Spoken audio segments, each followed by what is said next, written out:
Welcome to Dhaneshri's organic garden. Friends, आज मैं आपको अडेनियम घर में कैसे ग्रो करना है और जो पहले मैंने अडेनियम लगाए हैं उसकी कटिंग कैसे करनी है वो दिखाने वाली हूँ। अडेनियम एक डेजर्ट रोज है, बहुत ही कम केयर की उसकी ज़रूरत होती है। बहुत ही सुंदर ब्यूटीफुल मन को मोहने वाला एक प्लांट है। वो एक सकुलेंट प्लांट भी है। उसके काउडेक्स में बहुत सारा मॉइस्चर स्टोर रहता है, इसलिए उसे ज़्यादा पानी की ज़रूरत नहीं होती। आज मैं आपको सबसे पहले अडेनियम कैसे ग्रो करते हैं वो दिखाने वाली हूँ। उसके लिए मैंने एक छोटा पॉट लिया है, उसे अच्छी तरह से ड्रेनेज होल्स बना लिए हैं और ये ड्रेनेज होल्स में छोटे छोटे कंकर से कवर करने वाली हूँ।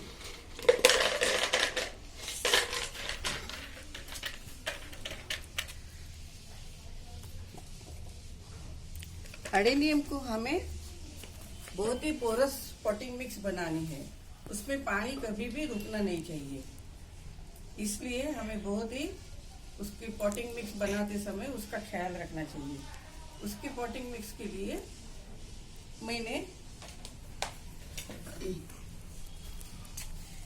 ये 50% गार्डन सॉइल है, पुरानी गार्डन की सॉइल है। इसमें भी ऑलरेडी सैंड मिक्स है। 30% सैंड है जो कंस्ट्रक्शन में यूज करते हैं वो, और 20% ये गोबर की खाद है। और वैसे ही ये छोटे छोटे कोयले के टुकड़े हैं, और ये जो रेड दिख रहे हैं वो ब्रिक्स ईंट के टुकड़े हैं, वो भी मैं इसमें मिलाने वाली हूँ। मिट्टी, सैंड और गोबर की खाद, ये तीन मेन है। मिट्टी इसमें कम चाहिए, लेकिन इसमें ऑलरेडी सैंड मिली हुई होने के कारण आपको ये ज्यादा दिख रही है। इसमें सैंड का प्रोपोर्शन हमें ज्यादा लेना है। ये तीन के साथ मैं ये दो मिक्स कर दूंगी। इसके साथ ही हमें मालूम है कि अडेनियम के काउडेक्स में बहुत मॉइस्चर स्टोर होता है, इसलिए उसे जल्दी फंगस लगने के भी चांसेस रहते हैं। उसे बहुत कम पानी की जरूरत रहती है, इसलिए हम फंगस को अवॉइड करने के लिए हमेशा की तरह एक छोटी चम्मच हल्दी पाउडर मिलाएंगे।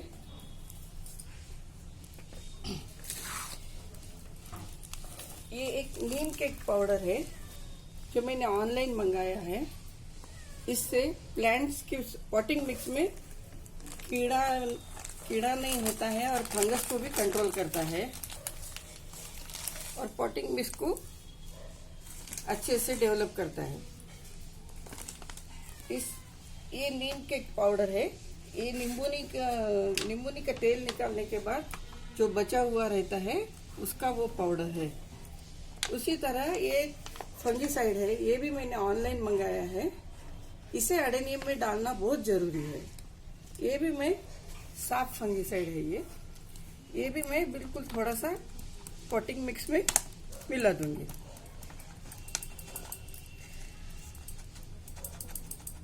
बिल्कुल थोड़ा सा। एक बार फंगिसाइड मिलाने के बाद आपको, जब तक आप पॉटिंग मिक्स चेंज नहीं करते हो या मिट्टी चेंज नहीं करते हो, तब तक फिर से मिलाने की जरूरत नहीं है। अब मैं इस पॉटिंग मिक्स को अच्छी तरह से मिक्स कर लूंगी।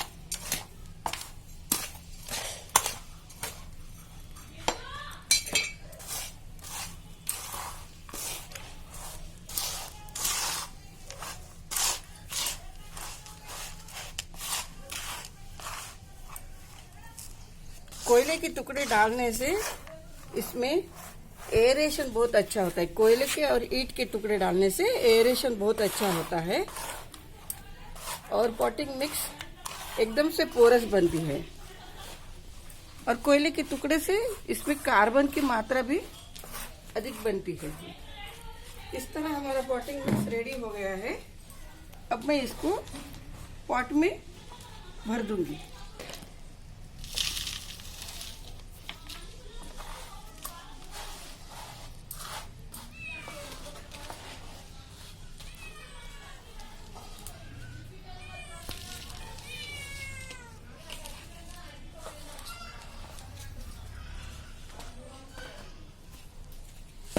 पॉट को अच्छी तरह से टैप करके इसमें से हवा निकाल देनी है। आप देख सकते हो कि मिट्टी फिर से थोड़ी नीचे चली गई है। इसमें मैं और थोड़ा सा पॉटिंग मिक्स डालूंगी।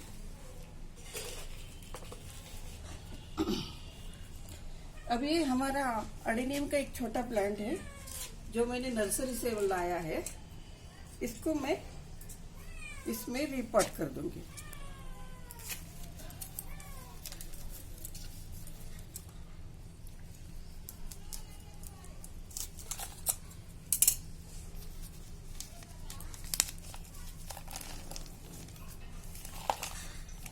नर्सरी में जो प्लांट्स लगे हुए होते हैं वो बहुत ही चिकनी मिट्टी में लगे हुए थे, उसमें रूट्स की ग्रोथ ज़्यादा नहीं होती है। इसलिए हमें थोड़ी सी मिट्टी निकाल देके फिर हमारे पॉटिंग मिक्स में इसको लगाना है।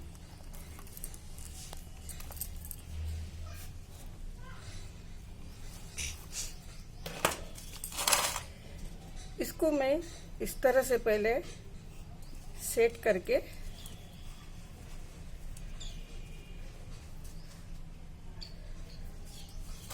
फिर जो मैंने पॉटिंग मिक्स बनाया है वो डालूंगी। आप देख सकते हैं ये मेरा पॉटिंग मिक्स है और ये नर्सरी की मिट्टी है। नर्सरी की मिट्टी बहुत ही गाढ़ी होती है, चिकनी होती है, उसमें प्लांट्स अच्छी तरह से ग्रो नहीं होते हैं। इसलिए हमें घर में लाने के बाद, प्लांट्स को घर में लाने के बाद रिपॉट करना बहुत ज़रूरी होता है। इस तरह मैंने ये प्लांट लगा दिया है। अब इसमें एक काम थोड़ा बाकी रह गया है। इसमें ये जो डैमेज लीव्स है वो मैं इसको निकाल दूंगी।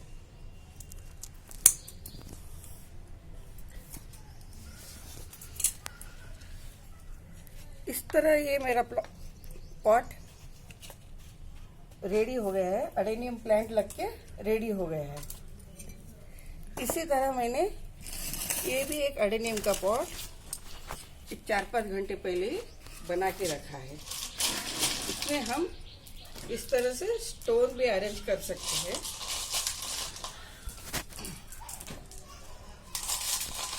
स्टोन डालने से इसमें शो तो अच्छा आता ही है, लेकिन प्लांट अच्छी तरह से सेट हो जाता है।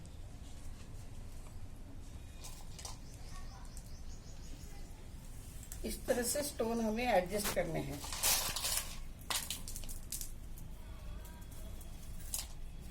अडेनियम को प्लांट को एक बार आपने अभी खाद दे दी तो आपको 4-5 महीने फिर से खाद देने की जरूरत नहीं है।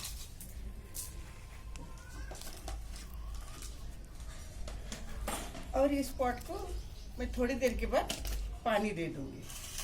पहली बार हमें पूरी तरह से पानी देना है, बाद में हमें हफ्ते में एक ही बार पानी देना है। और अभी इसे मैं दोनों प्लांट्स को सेमी शेड में रखूंगी। 5-6 दिन के लिए सेमी शेड में रखूंगी। उसके बाद मैं इसको डायरेक्ट सनलाइट में रखूंगी। अडेनियम के बारे में आपको और एक जानकारी देनी बाकी है। अडेनियम का अक्टूबर से फरवरी तक डॉर्मेंसी पीरियड होता है। इसमें इस पीरियड में अडेनियम में बहुत सारे फ्लावर्स बहुत कम आते हैं। अडेनियम की ग्रोथ भी बहुत कम हो जाती है। जैसे ही फरवरी महीना स्टार्ट होता है, बाहर का टेम्परेचर 30 डिग्री तक आ जाता है या 30-32 डिग्री तक, तब हमें हमारे पुराने अडेनियम की कटिंग करनी चाहिए और उसमें खाद देनी चाहिए। आप एक बार फरवरी महीने में उसकी कटिंग करके उसको खाद दे दोगे तो फिर आपका 6 महीने तक आपका अडेनियम अच्छी तरह से चलता है। जैसे ये मेरा पुराना अडेनियम है, आप देख सकते हैं मेरे पास 11 अडेनियम के प्लांट्स हैं। सब अलग अलग कलर और अलग अलग शेप साइज के फ्लावर्स है। ये एक रेड वाइट अडेनियम है। आप देख सकते हैं कि इसमें अभी ग्रोथ स्टॉप हो गई है और फ्लावर्स आना भी कम हो गए हैं। अब वक्त आ गया है कि हमें इसकी प्रूनिंग करनी चाहिए, कटिंग करनी चाहिए और खाद देनी चाहिए। उसके लिए सबसे पहले एक शार्प कटर लेके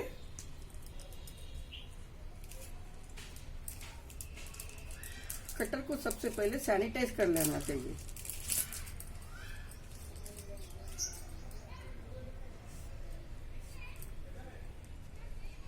अडेनियम के कॉर्डेक्स में मॉइस्चर बहुत सारा स्टोर होता है, इसलिए अगर आप कटर को अच्छी तरह से साफ नहीं करोगे तो उसमें फंगस जल्दी आने के चांस होते हैं। एक बार आप कटिंग और नए प्लांट लगाते समय ये केयर करोगे तो बाद में अडेनियम के सिर्फ पानी का मेंटेनेंस ही आपको रखना है। इस तरह मैंने कटर को सैनिटाइज कर लिया है। अब हमें ये अडेनियम का कॉर्डेक्स है, ये प्लांट की सुंदरता खूबसूरती इसी कॉर्डेक्स में होती है और यहाँ से ये ब्रांचेस निकलती है। तो ये कॉर्डेक्स के ऊपर इसमें सारा मॉइस्चर स्टोर होता है, इसे फंगस लगने नहीं चाहिए। इसके लिए हमें एक कॉर्डेक्स एक ग्राफ्टिंग एरिया है, एक ग्राफ्टिंग एरिया से इसमें बहुत सारी ब्रांचेस निकली हुई है। ये ब्रांचेस को हमें 1-1.5 इंच ग्राफ्टिंग एरिया छोड़ के कट करनी है। तो कट हमें ऐसे करनी है कि स्लैंटिंग कट लगाना है और इसे नीचे की तरफ स्लैंटिंग कट लगाना है, ताकि अगर इसमें कुछ पानी गिर जाए या कभी गलती से बारिश भी आ जाए तो इसमें पानी नहीं रुकेगा। इसके अंदर पानी जाने से फिर अडेनियम में फंगस आनी स्टार्ट हो जाती है और एक बार फंगस आनी स्टार्ट हो गई तो इसका कॉर्डेक्स से खराब हो जाता है। इसी तरह मैं इसकी ये ब्रांच भी कट कर दूंगी।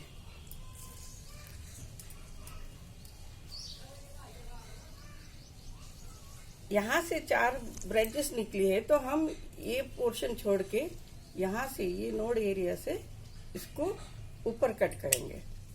स्लैंटिंग तिरछा कट लगाना है और नीचे की तरफ झुकता हुआ कट लगाना है।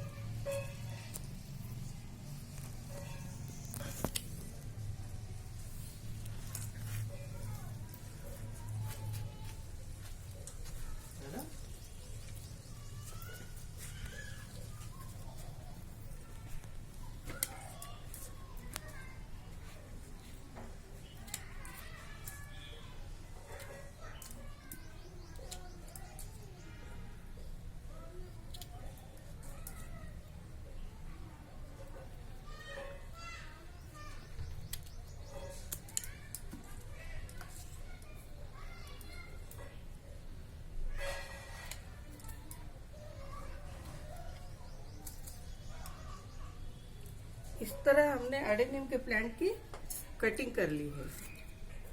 अब इसे हमें फंगस से बचाना है, इसके लिए हम यही फंगिसाइड पाउडर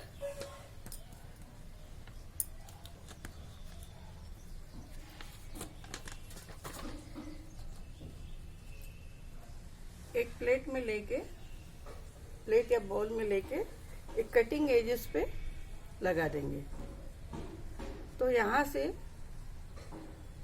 फंगस अंदर जाने का खतरा नहीं रहता है और अडेनियम प्लांट फंगस से सेफ हो जाता है। इस तरह हम ये जितने भी कट लगाए हैं वो उसी सभी कट पे हम एंटी फंगल पाउडर लगा देंगे।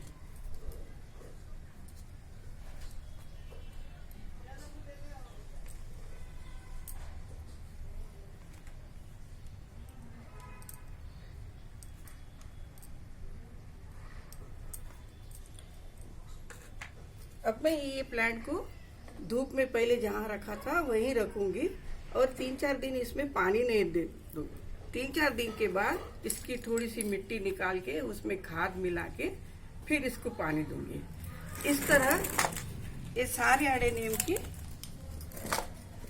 ये 2 साल पुराने अडेनियम से और ये सारे 1 साल पुराने अडेनियम से, ये सारे अडेनियम्स की मैं कटिंग कर लूंगी। और कटिंग करने के बाद, अभी फरवरी महीना स्टार्ट है, कटिंग करने के बाद मार्च अप्रैल में यहाँ से नए नए ब्रांचेस आने स्टार्ट होते हैं और जितने कट लगा है वहाँ कट के नीचे से 2 या 3 ब्रांचेस आती है और जितनी ज्यादा ब्रांचेस आएगी उतने ज्यादा अडेनियम पे फ्लावर्स आएंगे। एक 4 दिन के बाद मैं इसमें पानी देके इसमें खाद दे दूंगी। अभी इसका डॉर्मेंसी पीरियड खत्म हो गया है, इसलिए अभी इसकी कटिंग करना और खाद देना बहुत जरूरी है। और ये जो हमने कटिंग निकाली है, इसको भी हम रीग्रो कर सकते हैं। इसको हम 3-4 दिन ऐसे ही सुखा के फिर इसको पॉटिंग मिक्स में लगा सकते हैं। ये एडेनियम को प्लांट्स को फली भी आए है, इसमें सीड फॉर्मेशन हो रहा है। इसके मैंने बहुत सारे सभी प्लांट्स के बहुत सारे सीड्स भी कलेक्ट कर लिए हैं। फिर किसी दूसरी वीडियो में मैं आपको सीड कैसे ग्रो करना है वो दिखाऊंगी। सीड्स ग्रो करना और कटिंग्स लगाना मैं बाद में दिखाऊंगी। इस तरह आज मैंने आपको एडेनियम प्लांट किस तरह लगाना है और उसकी कटिंग कैसे करना है, उसकी केयर कैसे करना है, ये दिखाया है। इसके बाद 4 दिन के बाद मैं इसको पानी और खाद दूंगी और ये कटिंग्स कैसे ग्रो करना है वो भी दिखाऊंगी और सीड्स कैसे ग्रो करना है वो भी दिखाऊंगी। नमस्ते।